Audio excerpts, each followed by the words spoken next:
Do you ever find yourself struggling with concepts and manifestation? Or maybe you just find that you have a hard time being delusional? If so, don't worry, you're not alone. In my 20s, I watched and read and listened a whole ton of things about manifestation, law of attraction, and I've tried pretty much every method under the sun. But because I'm someone that questions everything constantly, I found a lot of the concepts a little bit silly and at times lackluster. I hope that what I'm going to share with you today, my version of this transmission, will help you have your aha moment, especially if you've been feeling frustrated about creating your dream reality. The good news is you don't have to play pretend anymore once you start to understand and fully begin to embody this concept. Yes, we are indeed the creators of our own reality. But I don't mean it in the woo-woo or delusional sense, but of this fundamental concept. Every single desire we have is actually a feeling state. Ask yourself this question: why do you want more money? Why do you want your dream career? Why do you want to find a partner? What you really want is to feel a sense of freedom, connection, or belonging. You want to feel fulfilled, satisfied, and content. A lot of people want to manifest physical things without realizing what they're actually seeking are feeling states. If you really think about it, these feeling states are internal states, and you do not have to be delusional to access them. Because the goal isn't to be in a state of joy or bliss constantly, that is probably not realistic. You could just consider becoming a monk. Instead, I think the goal here at first, at least this is what you must do, is to create space and energy by first eliminating the self-created suffering and the self-doubt and the fears that are blocking your path, or creating a congestion on the freeway of you getting to where you want to be or how you want to feel. Here's a reminder for you: not everything in life is a problem to be solved. We're not just living as if these days doesn't matter until we reach that external success or climb that metaphorical hill. Try and become playful when things don't go your way or when someone rubs you the wrong way. And remember to not take yourselves too seriously. I think that levity is what helps us to continue to reinvent ourselves. It's a sense of that childlike wonder when you still believe that anything and everything is possible and you're just receptive to all the magic that every day has to offer. You know, when people say you have to raise your vibration or frequency to match the thing that you want, I think a very easy way to do this is to let yourself be wowed by the very small moments that happen in your everyday life that can be very special if you give it that time and attention. Naval Ravikant has said this, I'm sure, many times. There's only 3 options we have for each circumstance we find ourselves in. You can either change it, leave it, or accept it. If right now you're in a situation or you're in a state of being where you cannot change or leave it, then we have to try and accept it.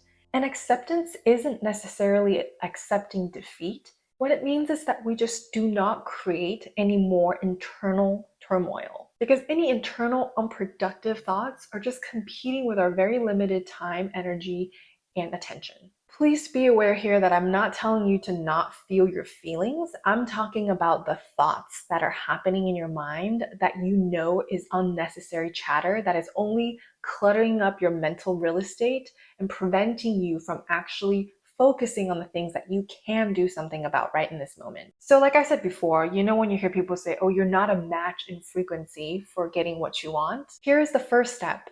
Don't try and pretend to be happy when you're not feeling happy, but you also don't have to make it worse than the reality, which oftentimes is probably not as bad as we make it out to be in our head. Instead of spending so much mental energy thinking about how far away of where you are right now and where you want to be, focus on this instead. What are some ways you are already right now in your everyday life feeling what you want to feel? For example, maybe a feeling state you want to achieve is freedom, and you want to obtain this freedom by having more monetary wealth. Well, in what other ways do you already have freedom in life? When we realize that our feeling states do not have to be exclusively dictated by external circumstances, that's when you realize you have the power. So start by paying attention to when you're in a situation that you don't like. Can you make temporary peace with it? Accept what it is right now while also taking actionable steps to either change it or leave it. Nature is abundant and the universe does not prefer one individual over another. Life is not a zero-sum game. And it is the individual themselves that has the power to either harness what life has to offer or to remain a victim of circumstance. I know sometimes it can be frustrating when people are just telling you to imagine or visualize a different reality when you feel so far away from that reality.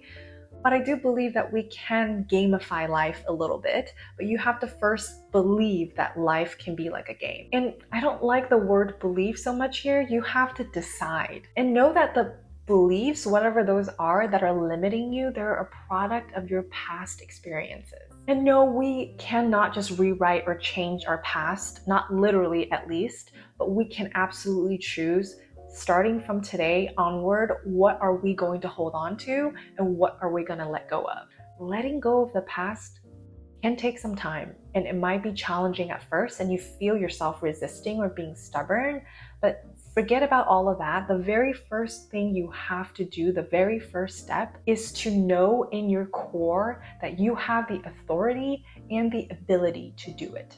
Two people can have literally the exact same experience, but live in very different realities. Here's what I mean. Imagine a small but unpleasant experience happens early in the day for you. Person number one decides, I'm not going to be fazed by this. I still believe that I can have a great day. And so in turn, events throughout that day become better and better, and they end up having a great day. Person number two, even though they don't think they're consciously deciding it, this negative event triggers their old patterns of belief and they can't help but hold on to this bad experience. And you know, when you have a bad day, you feel like things just kind of spiral out of control and more bad things happen. So person number two ends up having the worst day and it affirms their own beliefs that they're unlucky or that just people don't like them, whatever their belief might be. Nothing is different about this event that happened to these two people except for their choice and how they respond. So these people are literally living two different realities, even though the circumstance was exactly the same. I myself grew up in an Asian culture where affection, praise, and validation was pretty hard to come by. This in turn led me to hold a victim mentality for a very long time.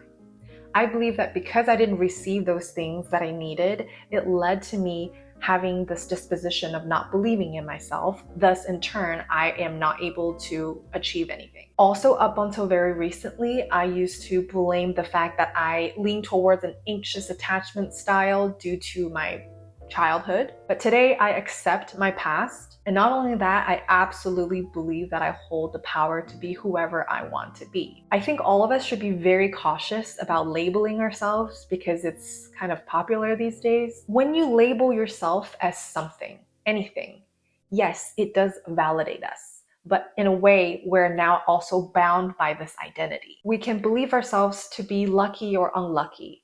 We can believe ourselves to be amazing or broken, disciplined or a procrastinator. Choose very carefully what identities you attach to yourself, because whatever you believe, our brains are going to continue to look for evidence of that in our everyday life so that it can continue to affirm and reaffirm this identity that we have. Kind of like that movie, The Number 23. You know, if you have a favorite number, you start seeing it everywhere. It's not necessarily that the number 23 is popping up for you exclusively, but your brain is seeking it out. So you're going to be noticing it a lot more than other people. The truth is, it might be a little tough if the distance between where you are now and where you want to be is wide. The wider the distance or the gap is, the harder of it you might have a time of believing in living that reality. So what can we do instead of being delusional? Because I don't think being delusional necessarily works. Because if you're just pretending and your brain doesn't really believe it's real, then you're kind of just wasting your time, saying mantras or doing visualizations. Here's something that a lot of people don't want to hear, but actually go out there and do the thing. Start small. If right now believing in reaching the final outcome of the goal that you have is too much of a leap, then do this instead. Believe 100%, 110% in your core that it is possible. And that reality becomes possible because you believe in it. Yes, there's constraints and parameters, there's advantages and disadvantages. But I believe a large percentage, a high percentage of what's actually stopping us from feeling how we want to feel and doing what we want to do and being who we want to be is ourselves. I know this because I've experienced this. For example, when I used to be a full-time travel vlogger, people would come up to me and they would say, how do you travel full-time? How do you have the money? How do you make it work? I want to do this so bad, but I just can't do it. It's not possible. Let me tell you, I met so many people while I was traveling that were making it work. How were they doing it? In about 100 different ways. In expanders, this idea of seeing someone else do something and believing that if they can do it, I can, expanders are a real thing. It was precisely through my time when I was traveling and seeing just how many different ways people were able to make money online, it broadened the scope of my own belief in what was possible. Surround yourself with people that believe in possibilities instead of people that believe that there's only one way to live, because that is going to be the one way that they live. Our external reality and our internal experience is a feedback loop. You won't do it, you won't take action until you believe it's possible. You won't continue to further believe it's possible unless you actually start to do the thing. Okay, so you want a reality where you firmly feel and believe you're a high worth, high value person. And right now you feel like that's a far reality. Okay, what's a feeling that you can have or change today? What's something you can do, no matter how small it is, that you can do today? What might a person with high self-worth do? Maybe the very first step is to treat your body right. Maybe instead of drinking that soda, you drink water. And what might a high self-worth person feel? Maybe it's that they will never allow someone else's bad day to ruin their good day. Practice leaning into these feeling states that are already available for you right now. That is your reality that you can access starting today. I am not knocking the fact that it's absolutely possible for a miracle to happen where you just dream for 5 days and write it down 55 times each day that you want $1 million, and then by the end of the 5 days you get it. Who knows, that could happen. But the practices that I'm talking about, however small, these external and internal embodiments, that is what is critical and essential to bridging that gap between your belief system, between what you believe is possible for you and where you are today. Even though I've come a long way of having my head up in the clouds, and today I prefer a much more grounded and practical methods, I'm open to it all. When it happens to you, don't write off miracles as mere coincidences. You have the choice of seeing the universe sending you little love notes, nudging you closer to your dream life, or you have the choice to believe that this only happens for other people and you're somehow out of the game. Granted, there are a lot of things in life that we have very little or no control over, which is why precisely we have to take advantage over the things that we do have authority over, our own mind and our own action. Whatever dream reality you want to live, take the necessary time to work on building a collaborative and cohesive team within yourself. And I believe in you.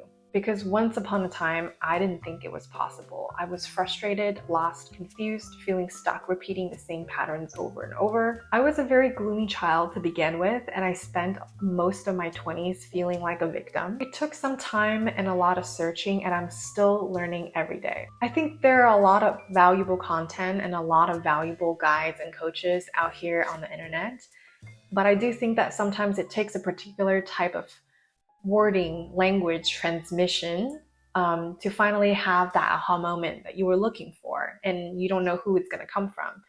If what I said today resonated with you, feel free to follow or subscribe to this channel. And if you do want to be on this journey together, make sure you sign up for the Modern Pen Pal list below. That's where I'll always be sharing any type of future offerings, whether it's free or paid. Thank you so much for watching. Until next time.